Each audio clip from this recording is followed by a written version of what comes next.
one of AKTM's better heroes last week was in fact the Genji, and now he's going to bring that one out on Hanamura. At least I'd hope he would. It's still sort of in lobby right now, so we don't get to see the real picks until he actually walks out the door, but it was one of his better picks, and if he did perform well last time on that, he's got to bring it out one more time, because so far, everything else has just been it's not super, not extremely good. It just hasn't been standout. Yeah, not bad, but certainly not measuring up to the likes of Apudo, and you've got to consider Mega may not even be the best team in this competition right now. Like, I'm not saying that to bag on them or anything, but like, AKTM has to measure up to that and then some if we really want to say, yeah, this guy's a standout superstar. Certainly not bad, certainly pulling a reasonable amount of weight, but really needs to be pulling more.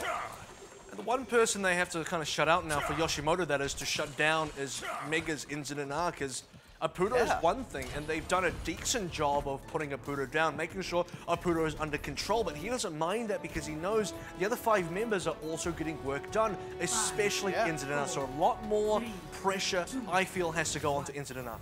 Yeah, that's the thing. Like, Mega is not just Apudo as much as we do talk about the guy. There is a real factor of the rest of the team being pretty good at Overwatch as well. So on the defense here, we'll have to see how well Yoshimoto can crack this one open.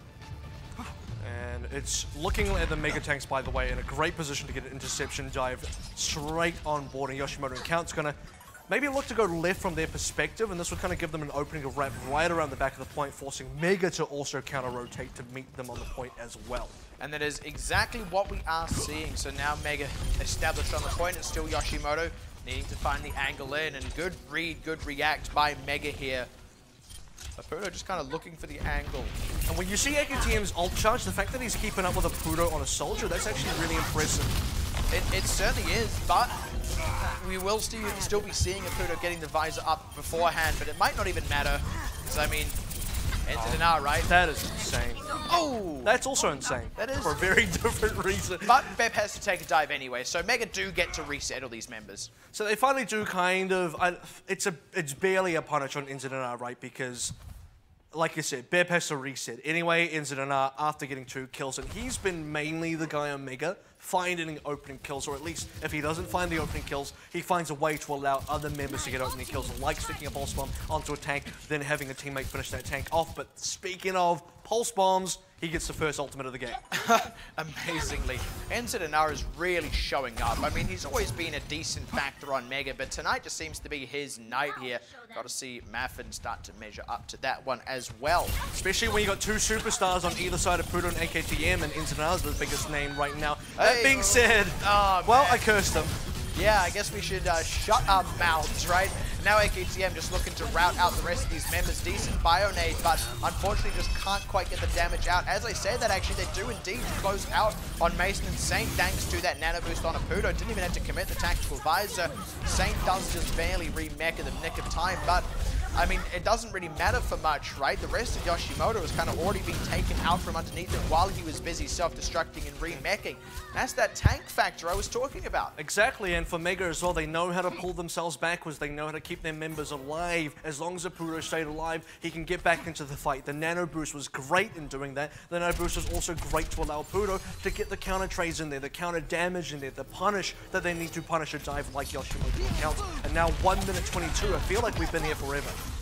It kind of is. It's just been a lot of jostling about, and it hasn't even really taken place on the point itself. Incident Arc already with an opening pick. Still has to use that pulse bomb, nearly deflecting the rockets back to Apudo, but not quite. Apudo living with sometimes a sliver of health there. Once again, Yoshimoto, they're not getting openings here. But this is the thing, right? Because Yoshimoto Encounter putting a lot of resources onto getting down Apudo. They're ignoring Incident Arc in a way.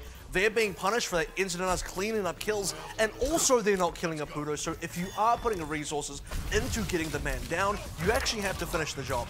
Yeah, it's just not paying off here for Yoshimoto. They need to realize that it's not. They need to change tack very quickly too, because I mean, getting absolutely no cap on here kind of leaves it wide open. It rolls out the red carpet for Mega's own offense. Now 30 seconds, they gotta go. And by the way, AKTM finally with the Dragon Blade that he's been saving up straight into Yut's Transcendence as well. But on top of that, Apudo also has a visor to punish, so there's a lot in play here. Oh wow, that's a thing. Already down with that blade out. Apudo did Ouch. Yeah, big ouch. Gets Maffin too, just eliminates the DPS factor right out the gate. Mason just pushed over the edge by Sage and God. Saint D-Max runs again. Bep, unfortunately, just far too late with the Transcendence. And there's no presence on this point left from Yoshimoto. Mega, I don't even think they lost a single member in that. If they did, then they've long since respawned. That is a shutout defense. Well, they lost a member earlier on, right? Because you had Bep kicking Inzidana in the face, but for that one kill, Inzidana's got himself above 10. I want to actually know how many kills Inzidana got because I feel like he got more than anyone else on the team. And I have to go back to, again, Yoshimoto Encounт were trying to shut down Apudo. They nearly did that, but nearly's not good enough. And not only did they not shut down Apudo, they also could not shut down Inzidana. So if Apudo's not getting the damage done, guess who is? I mean, let's be real as well. Not only were they not shutting down Apudo, they were kind of not shutting down anyone. I mean, if you're getting next to no kills in every single fight, then you've got to consider that that's the case here, right? Yoshimoto just, I mean, for all the damage they were throwing onto Apudo as well, for all the focus they were putting on him, there was also a slight lack of focus. You know, it's like, it's not always the most optimal thing for everyone to be focused on a singular task and a singular target. You do need an element of focus fire, but it shouldn't be 6 versus 1, because then the other team can just pour all their resources into that one, or better yet, only pour some of them in, keep that person alive, and damage the rest of you while you're unfocused. So here's a solution for Yoshimoto Encounт, right? If they go into that kind of scenario again, which might have to be meant for at this stage, but if you're going into a Apudo Soldier defense or anything really and you're playing dive, you need to give enough respect to Apudo that you do want to pressure him, but you don't need to overcommit either. Putting pressure on somebody can be almost as good as getting the kill, because if Apudo is not doing anything useful, he might as well be in the spawn route. He might as well be dead. On top of that, you need to be looking out for Inzidana on the flanks as the Tracer player. So as you're moving around the map, as you're rotating, do not let Inzidana take your backline while also putting that pressure on Apudo. That's how Yoshimoto Encounts should be looking to play their dive. But now it's going to be very different because Mega got some tricks up their sleeve. Look at that comp. It's totally different to what Yoshimoto Encounт will be preparing for. And absolutely, for sure. And also another side of this, just to kind of touch on what we've been talking about so far, I kind of want to see a little bit more finesse coming out of Yoshimoto. I feel like that's kind of what we can chalk a lot of that up to, that over-focus on Apudo. It's a lack of finesse. They're throwing, you know, a lot of wild haymakers, while on the other side of that, you know, Mega are playing a very technical boxing match, you know. They're sort of biding their time, they're ducking, they're dodging. I want to see Yoshimoto start doing that. I want to see them play smart, not hard, you know. And right now, they're just not. And we know that they can. It's almost like they're getting intimidated a bit by the caliber of Apudo and are kind of going a bit too all in on that. Now all eyes on this, by the way, decent Bionade coming in, and that's giving 10% charge to high to start things off with, so not bad, but they're going to need a way to stop this this impeding freight train of Mega's composition. That should have actually given them a little bit of warning, by the way. Hayaman should have gone, that's a lot of ult charge. There's probably a lot of tanks that just landed on. They do actually catch Yut as well in the rotation, so it seems that Yoshimoto were just slightly prepared enough for this. And that's very important. Just killing one member puts Mega into a really weird spot because they don't necessarily want to give up their positioning, but also they got to find a way for that number 6 member to come back into play and rejoin that team as well. So look at this now. What are Mega doing? They're kind of just stuck. Yeah, and there's not really an easy way out for them as they catch Loco on that sort of retreat, that re-rotation. That's the only way you can really get Yut back into the play. And yeah, Yoshimoto really just taking advantage of that. That was an expensive 1-minute reset. That was 1 minute worth of no gameplay from Mega at all and a decent amount of ult charge from Yoshimoto Encounт. Look at AK team, expect the Dragon Blade, and one good Dragon Blade could close this one out. Throwing the bio grenade in, looking to have that be the open. This time though, no, not quite connecting. And yeah, AKTM still looking for that angle. The Coalescence, yeah, the Coalescence is the only factor here for Mega to try and save this one. Here we go. Goes right into the back line, looking for the squishies. The bio grenade did connect, but no, bumped over the edge by Sage, and God, they do pop Loco, but the Coalescence is keeping the rest of these tanks fairly healthy, even getting Maffin on it for good measure, and Mega already set up on this one. A little lean on members, but Yoshimoto aren't looking too hot themselves. This nano boost from Mason not really pulling enough weight just yet, and Hayaman now down. Mega, though, they have lost a couple of key members, may not be able to continue this fight indeed with Apudo finally down. Looks like that's the last little bit for them. Late transcendence from Bep, though. Don't know if that was quite needed. It's a force out because Saijin got to manage to get in the back line, so very well played by Mega. Even on their retreat, they're able to find these things out of Yoshimoto Encounter that will make it much more difficult for Yoshimoto Encounter on their next defensive attempt, as Mega now going for their next offensive attempt themselves. Fully new composition. Everyone except Rocket and Saijin God are going to change here. That's going to set themselves a little bit further behind Yoshimoto Encounter. Yeah. It's starting to look very possible. This full defense could really work right now because they're ahead macro-wise. And also, yeah, more than half the time already expended. That being said, a tie here is actually still a series win for Mega. That's the unfortunate reality of the situation. But yes, drawing it would be a pretty satisfying thing for Yoshimoto in this situation. Pick on NZNR, pretty good to that end. Also, Rocket, deep self-destruct does pay off for Saint, and now they can rotate back into those other ultimates. This is a huge slowdown for Mega, right at the start of the game. 1 minute was wasted doing nothing. That's 1 minute that you really want back if you're Mega right now, especially when you consider it's a brand new composition, when you need these ultimates, when Apudo's only at 50% and AKTM is about another blade in now. They've got the sound barrier that could just give them the mileage to get on the point, but they also kind of want it to counter out the... Oh dear. I was about to say to counter out the Dragon Blade, but it doesn't matter. Rocket's dead to the stick from map, but now AKTM may just have free reign, provided he can outlast Saijin God's self-destruct if it doesn't get the right angle. But Mega are actually going to choose to reset instead. And the thing about Mega right now is they're stuck in the same place they were in the opening minutes of this game because, again, they got to wait for Rocket. They got to respawn. And now they get to finally charge in, no time remaining. Straight onto Hayam, and he just throws a grenade at the ground, keeps himself topped off, and gets low Nano Blade. There he goes in, the Nano Blade straight out, only getting yucked so far. Zoned out by the self-destruct, but Saijin God will not remech. AKTM does die, but I don't know that it matters. They've got NZNR. Visor? Nothing with the Visor, unfortunately. Not even on the back end of it, just no targets for him. Loco, the only one to have picked up a kill, and Yoshimoto, this time the tanks are alive. They are getting the mileage. The Primal Rage was there. The self-destruct would have even been there to preserve Saint's mech. It is a draw. However, that does actually mean the series does ultimately go the way now of Mega, but Yoshimoto off that draw can at least get one map back on the next one. Exactly, and for a team like Mega Result, this is a very unfortunate loss when you consider that for them, they had such a great start on Hanamura, the fact that they did not allow Yoshimoto Encounter to cap, and then Mega kind of got stuck into this compositional trap, and I guess it's quite poetic in a way, because on Hollywood, it was exactly that kind of compositional trap that Yoshimoto Encounter found themselves in. That was to remind you that AKTM Pharah, where he was just stuck playing this Pharah for the longest amount of time, waiting for a barrage. The barrage ended up being pretty poor, and he was playing it into a Apudo Soldier the whole time. This time around, it was Mega playing this tank composition, being picked apart as they're going on their way in, and then just got nothing done, changed too late, and it just wasn't enough. So both teams falling victim.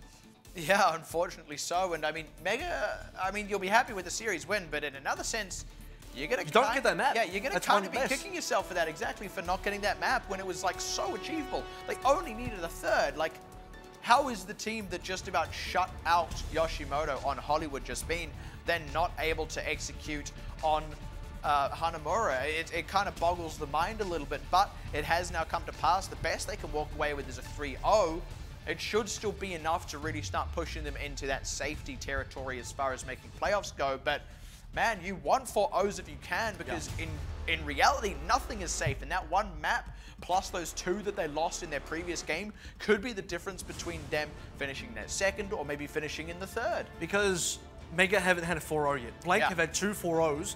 Just by comparison, Mega have had a 3-2, and now the best they can do is a 3-0, and they might not even get that. They might finish with a 2-1, which would be staggeringly unfortunate for that team, even as a winning team. Now, Yoshimoto Encounter, they got to scrape away with any map wins they can, and they might get this one here. Unfortunately, we're not going to go to a map 5, which is a little bit unfortunate, because I think these teams are of the caliber they could have at each other that it's possible. Just seeing that, I mean, Hanamura, it looked one-sided and then it just completely flipped over. Yeah. I'd say just off that one performance, you could say this could have gone to a 5. That's the thing, it looked one-sided, but then, you know, suddenly it was literally dead even. Like, you can't say these teams aren't evenly matched with there being a draw being a factor there. The only thing that unfortunately flies in the face of that is the 2-0 that already stands for Mega. But I do want to touch on something you actually brought up there, which is the fact that Blank, the other team in this group, really gunning for that playoff spot in that double 4-0 win now, the 8-0 all up with the 2-map wins, can be feeling pretty secure. Look, it's not over,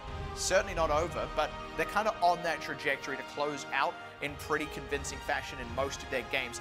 Mega, even if every game ends up being a win, if it's in this sort of same fashion where it's a little bit rockier, you're getting map losses, you're getting draws, even the ones you win aren't super tight.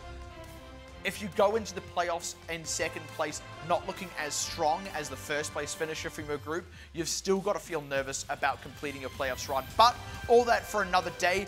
The last map will be Junkertown, and by the way, that does get picked by YOSHIMOTO ENCOUNT, given that they lost the last map to go to a victory, which was, of course, Hollywood. And by the way, this is the exact same 4 maps we saw out of match number 1 of this evening between Shine and Xavier. So everyone kind of feeling the same in terms of, you know, the maps here. What I am looking forward to is what teams want to bring out on Junkertown, because it's a little bit of a different flavor.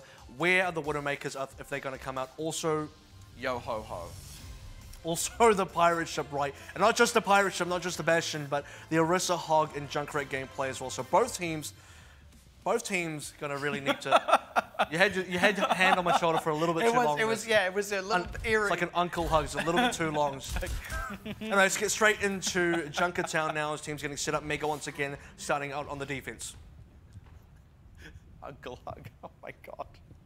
But yes, I do actually kind of want to see more pirate ship. I mean, partly because I just kind of love it, right?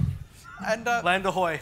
Yeah, funnily enough, the first time we actually saw something akin to a pirate ship was actually late last year, where Blank were playing it on King's Road. This was before Junkertown was actually in competitive rotation of any tournament. And we were kind of seeing that getting pioneered in its earliest stages, and that did include the double shield. I believe they were running it with Winston and Orisa, or perhaps Reinhardt and Orisa, but we actually... Ryan Zaire, actually believe, to be honest. We did definitely see Orisa in some parts of it for the mobile shield, but at any rate, it's kind of interesting having seen the journey of that. Like, I don't want to like stake my claim on it too much, but there is kind of a feeling of like, yeah, Pacific did it first. This is it also existed on Nimbani in a while. Way back in the day. The game has started, so the last thing I'll say about it is, in the sort of very early release days, we saw Protect the President on Route 66, so that was probably the pioneering out of any way, though Junkertown is underway. The ship has sailed, of course. And AKTM already got the opening pick as well, so the ship gets some pretty calm seas ahead of it, at least for this early bit. Mega can't really mount a defense until later on. Catch on a Pudo. See you later. That's the headshot. And yeah, I mean, they're already through the kill box now. Mega don't really have a great way to get... Oh, okay. Made me sweat for a second there, AKTM, but now just wrapping around the backside. Still just looking for an angle, looking for something. And actually, they got past the kill box, but Mega have set themselves up nicely here, such that YOSHIMOTO can't... Oh, wow, hello. okay. Yeah, but AKTM is getting pressured out from that one anyway, and it does look like maybe YOSHIMOTO aren't going to keep this one underway. And they are losing a little bit of momentum, but as long as Maffin is here and he's protected, the damage output is good, and it's so good that Configuration Tank Ultimate is available now. They have space to work with. They can finish this cap. Mega got to get back on the point. That was a little bit bizarre because actually YOSHIMOTO could have just kind of stuck on the payload, but ended up moving off it at one point, and that's a cap anyway, contest or no. Apudo does get a few back, but they are going to have to pull back and reposition. My goodness, Apudo! He's like, you know what, I don't care that you got the cap. I still want to make you feel bad. I want to make you feel like you didn't. Yeah, well, you did definitely want to see Apudo do that a little bit earlier, and that might have been a hold, or at least forcing YOSHIMOTO ENCOUNT back just a little bit. This AKTM Apudo duel has really shaped up, though, man. These two have been exciting. I mean, it almost feels like the better moments from it, though, are when they're not actually dueling each other, and Apudo is just shooting other people. But, I mean, hey. I'm a little concerned. I was concerned about Maffin still staying on the back, but at the same time, Configuration Tank is available, so if nothing else, use this ultimate, get rid of it, and maybe play something else, because right now, it's Apudo sniping everybody down. Mega are well and truly settled in this high ground positioning, and if you are Maffin and you do have a tank mode, you can't actually get onto Mega. Yeah, that's the thing. YOSHIMOTO kind of have to let someone else get the end so that Maffin can start going to work, but It's kind of hard to do that with how Mega is set up and the team comp they have. Plus, just the position, there it goes in with the tank mode. That is a decent hold onto Yut, but he had the Transcendence. Now Bep committing his own, but Maffin still gets picked in spite of being in that tank mode. And res in on Maffin. I mean, it's not like he can get back on the payload anyway. Whole hog for good measure just to close it out. YOSHIMOTO, I think they are going to have to change things up here. Respect that they are not on the payload. They cannot keep running the pirate ship. YOSHIMOTO Encounter now changing just about everything to sort of serve this new dive composition. AKTM and Maffin and Masons for that matter. Mega though, pretty keen to keep things going as they are. Note the cart movement has just been still. I mean, this ship is dead in the waters, if anything. 3 minutes and 16 remaining. And Mega still will just not budge. They're still here. Yeah, self-destruct thrown in, but Loco just puts the shield straight up. Sage and God did go down in that window, and Yut as well. Bep is like, you know what, guys? I'm the DPS now. And he is actually piling on a good amount of damage. Really good target selection as well, of course, with those Discord orbs in general. And the payload gets back underway thanks to it. Just for a little short while, though, and you still got to continue moving through as Bep has farmed himself up that Transcendence with that kind of damage output. Yut has been kind of spending a decent amount of time dead, actually, to be quite honest with you. Mega, new positioning now. They got been forced a little bit further back, but this is a lot more manageable for YOSHIMOTO. Especially if they can get Sage and God finished off here. AKTM doing the work. They do indeed get him. Bep may need to commit this Transcendence. Would ideally like to not. No, chooses not to. But it may have been all right because it looks like they got the damage. They are through the doldrums. Almost a sick play from AKTM, though. He just missed that second swing onto Rocket as he flew past. And if he landed that and got a reset, this could have been a lot more for AKTM, but he won't need it because there should still be a cap on through. Mega do not have the kind of lineup that can contest easily. Inzidane is going to try anyway. Yeah, he has stalled it for long enough for Sage and God to come around the side, and with a hook shot, he does drop Maffin. That's a window that Mega are going to try and break in through, but the kills coming through now. Sage and God with the whole hog as well, dropping Saint towards the back end, and now the old Diva Stagger. Hook just the, get back here. Get back here so we can not kill you. Eventually, though, got to get him down as Hyaman's going to change now onto that Lucio. Mega, this is a precarious place to have the cart, but also as we head into 1:30 and nearing the overtime, it's not a bad place to have the cart. Defensively, your respawn distance is superior to the attacker's respawn distance to the cart now, so you'll take it. You got defensive ultimates. Apudo still landing some shots, and YOSHIMOTO Encounter still got to find another way into the cart. Yeah, and it appears that the trade wins have ended and they are back in the doldrums here. YOSHIMOTO going to need to find a way to get back underway. And there go the ultimate's already being committed, but they're not getting the conversion. Mason's just in very early with that. Saint now with the self-destruct needs to stay alive long enough to get back in. All he got with that was the supercharger. They aren't getting the kills through. Mega, though, out of resources in their own right aside from that pulse bomb, but we know for a fact that pulse bomb can often be all they need. Apudo is just keeping Maffin harassed. Saint now out of the mech means there's no tank line for YOSHIMOTO. Mason respawning, has a long walk back, and another whole hog from Saiyajin God. He's hit one every single fight. Oh, this is far too late at Dragon Blade. Yeah. Off that, I hope AKTM does change, because that would make a lot more sense. Go to McCree or Soldier or something, because otherwise he should have held on to the blade. There was no reason for him to blade there. His team was dead. There's too much HP anyway. Can you really get a team kill when there's both Orisa and a hog on the field? It just doesn't seem likely. YOSHIMOTO Encounter losing their minds just a little bit here, and losing potentially Junkertown off that. 10 seconds. It was only 30 seconds. Now, only 5. Ooh, nearly getting the headshot there. But AKTM already down. I guess it doesn't matter that he used the Dragon Blade, because even if he had it now, he would be dead. Apudo getting pressured, but again, they're just throwing all their eggs into the kill Apudo basket and not making an omelet out of it. YOSHIMOTO, this is not the full English breakfast they were after, and Mega just still beating back the tide time and time again. This ship has sunk. And now, got to look for the reverse. I will say, though, we've kind of been in a similar situation where on Hanamura just before, it was even worse for YOSHIMOTO Encounter. Let's be quite fair about that. For YOSHIMOTO Encounter on Hanamura, they did not even touch the cap A of Hanamura, did not get anything, couldn't get a single tick, and then somehow full held that. So I don't want to count them out. I don't want to say that this is going to be impossible, because it's history repeating itself potentially. And I mean, take a look at the Junkertown we saw in the series prior to this, you know, where You know, we were looking at how One Shine were really struggling to get past C. They did actually get it over the line in the end, but then it didn't even matter because they fully held on A. So that is still the possibility here for Yoshimoto. And like you said, certainly not one I'm going to count out. And I think this time around, like we've talked about Apudo and he's been good, but Inzana's been stealing the show. This time around it has been actually Apudo because him landing so many amazing shots, whether that's on AKTM, the opposing Widowmaker, or not, it's been part of the reason Mega have just been holding on to Junkertown, and I suspect on attack as well. If AKTM goes down in the duel, or if AKTM, even if he's alive, doesn't have the same impact Apudo does as a Widowmaker, then this A point could very well go into the way of Mega quite quickly, snowballing them onto B, and there is a scenario where Mega just cap out B in a staggering time through very heavy snowball.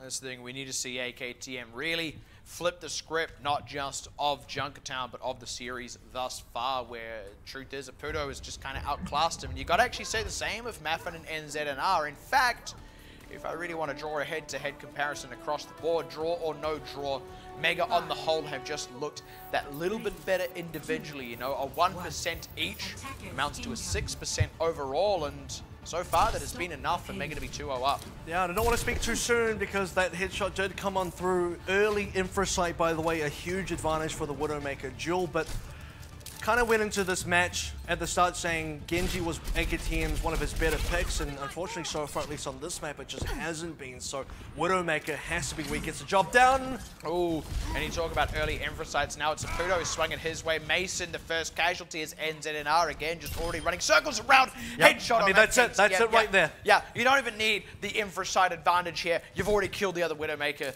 That's it. But we've seen that. We've seen that on, oh boy, this is happening right now.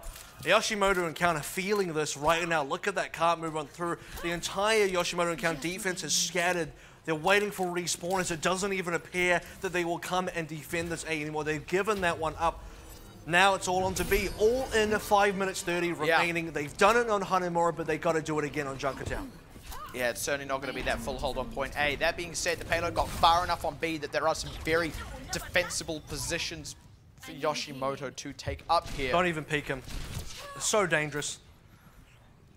Bep is really just... Oh! Yep, that's the combo. That's the combo. Alley-oop with the Holton headshot. I didn't even need the headshot, actually, just the body shot did enough. But Yoshimoto are actually on the up on this fight in particular. Bep, the only casualty as it would happen, and Mega do just have to fall back for now. Oh, that is a sleep dart and a half as well from Haim, and landing that was just gross. But the thing that's even more gross is the fact that Apudo lived. Yeah, I mean, AKTM actually took a bit of a risk by dropping down there, but he was at least able to get out alive. Him dying would have been even worse, in fact. You know, Apudo lives, AKTM goes down. I mean, it would have been disaster, but it's not. Yoshimoto is still set up for now. By the way, this setup is important, right? Because Mega had a very similar setup, just connecting that Holt, very nicely played by Mason. If Yoshimoto Encounter can continue this position, I say continue as they start backing up, it's really sad to see. And now Mega get to go on the cart for free. Yoshimoto Encounter could have afforded to play slightly more aggressive there. Oh, the hook, the Holt hook once again. They do actually get the conversion, though. I was going to say, they're not even ideally set up in this auxiliary position, but they are still able to make it work, just sort of getting in quicker, getting a little bit more proactive than Mega were. This is the Yoshimoto I want to see. This is Yoshimoto when they're decisive, when they go in, when they act first, and it pays off, except for that. That sucks. Well, what is in fact really good, though, is I think AKTM, regardless of that death right now, he has turned up because he's getting kills. He might not be successfully beating Apudo in the 1v1s, but he is killing the other members of Mega, and that's giving his own team a big advantage to play with. That being said, Mega just kind of pouncing on that, being proactive in their own right here as they get the payload underway. Now Yoshimoto kind of forced to fight this payload, get free distance. Bio grenade, self-destruct, they scatter, and they're out. But the headshot on Apudo, Sage and God just sort of flooding his way back. Yard has to commit the Transcendence, and Rocket actually still dies, so this is actually gone okay on the whole for Yoshimoto. As much as it was kind of forced out of them, Sage and God are getting pressured out. Losing Saint Smek isn't even too bad because he should be able to get it back before this next fight breaks out. There's one member that I haven't really talked about, and last time we saw Yoshimoto Encounter, he was important as well. But Ironman on the Ana is landing a lot of great bio nades all the time consistently as well, that is considerably slowing Mega down. Dive onto AKTM, but while he's busy with that, Mason on the front line with that nano boost has done work. Now you see Sage and God having to commit a self-destruct to preserve the mech. Will be able to remech, but there is no other tanks to help him out. Also no supports to help him pull back super safely. Does get out, but Mega are now just kind of losing time, throwing things at the wall and nothing sticks. YOSHIMOTO Encounts still have ultimates here as well. Cut is completely stopped up, 2 minutes and 26. Either team could take this one out. Mega could win one fight and they would cap on through. YOSHIMOTO Encount could win the next subsequent 2 to 3 fights and they would win that one. But YOSHIMOTO would have to win a lot more than Mega. I mean, it's really just in the sights of both of these teams right now, but you've got to consider YOSHIMOTO can at least be rotating through some ultimates here. And that could be all the difference if they can just time everything right and if they can shut down Apudo's Dragon Blade. Which they can with the trance, which Bip now has finally. Got to importantly note that one. Yeah, they do need to get the timing right, though. That is what is going to matter the most. Infrasight, just to spot out the setup. Apudo can't go for a flank just yet. Mega actually coming up to some decent ults here. Primal plus the Transcendence could be bigger. Apudo takes a chunk of damage. And there's the Pulse Bomb straight out of NZNR to D-Mech Saint, who has to commit a self-destruct as Apudo cuts him down. And with that blade out, unfortunately not getting much more than that because Mason is in his face, forcing him out of the fight. Doesn't kill him, though. Finally, oh no, still great escape. That is criminal, the way he got out of that. And that actually means he just wasted a ton of Mason's time. And also picking Hireman means they don't have that nano boost to try and throw in the extra damage. And now YOSHIMOTO just kind of falling apart. They didn't get the closeouts that they were needing, didn't get the fight they were expecting, didn't quite get what they were wanting. And Mega just kind of find themselves sat there at the end of a fight with YOSHIMOTO in front of them in disarray. They take full advantage, cap out, and secure the 3-0. And that is a very important win now for Mega, who could not secure a 4th game. They couldn't get a 4-0, so still so far out of 2 matches can only get 3. Apudo though kind of was very, not even kind of, he just was extremely impactful on the Widowmaker. Even switching onto the Genji, this was bonkers in the final moments as well. I'm gonna give this moment its due credit. That was pretty nuts, I will admit. I mean, opening with the kill on the Bastion actually is almost the more significant part of that. And that's not even with, you know, the scoped headshot or anything. It was just the last little bit of damage. To then follow that up with the trifecta of headshots, the full hat trick, I mean, that was just nasty. That was Apudo in full form in that particular moment. And also you've got to say, look, that draw was a little unsettling, but on the whole, this is actually a pretty decent win here for Mega, who were looking ideally for a 4-0. But you'll certainly take a 3-0 over a 3-1, even though it was very close to 4-0 territory for them. Given that their last one was only a 3-2, this is the sort of game that Mega are going to need to be getting if they do want to finish in that 2nd place. Absolutely as well. And for YOSHIMOTO Encount, it's another case of, I think it was reasonably close. This one was slightly less close than week 1. This was definitely a tougher game for them, a tougher match overall. And I think Apudo and the rest of Mega can be slightly happy with this as well, because their match versus, I believe it was a Bang in week 1, was a map 5 series, and that nearly pushed them over the edge. So this one is feeling just a little bit better. Yeah, absolutely is. You've really got to consider that. You do also have to consider that, you know, when we look at the comparative metric, just this is more broadly speaking, because, you know, I did say looking for a 2nd place, and I do just kind of want to back that up a little bit because, like you said, yeah, against a Bang, struggled a little bit. It's also week 1, which is a bit of that kind of slow start week. Even Blank had that as a factor. Difference being Blank got a 4-0, where Mega did not, and then Blank also 4-0'd a Bang earlier this week. And, you know, you start looking at those comparative metrics, and you do have to say, look, Mega, they're looking a little bit better, 3-2, going now into a 3-0. They are a bit more up to speed. Other teams will start having that being a factor, but Mega are looking like that playoffs finishing team, just probably not first in the group. Yeah, which is unfortunate. Well, I mean, it is unfortunate for them. It's great for Blank, and the problem is for Mega now is unfortunately, they've never sort of been that #1, that heavy #1. They've always kind of been in that middle of the pack. So now they want to break out of that mold, and an important 3-0 versus YOSHIMOTO will certainly lead to that. And I think I want to just kind of speak to YOSHIMOTO as well, because now it's their 2nd loss. This one was a little bit more heartfelt than their last one versus Xavier. They got 2 maps last time around. They couldn't get 1 map this time around. They'll have to be at least happy with the draw, but they need to find a win somewhere. And eventually, look, You think about who else is in the group. Maybe they can get one versus one Shine. Maybe they can get one versus somebody else. We'll have to find out, though.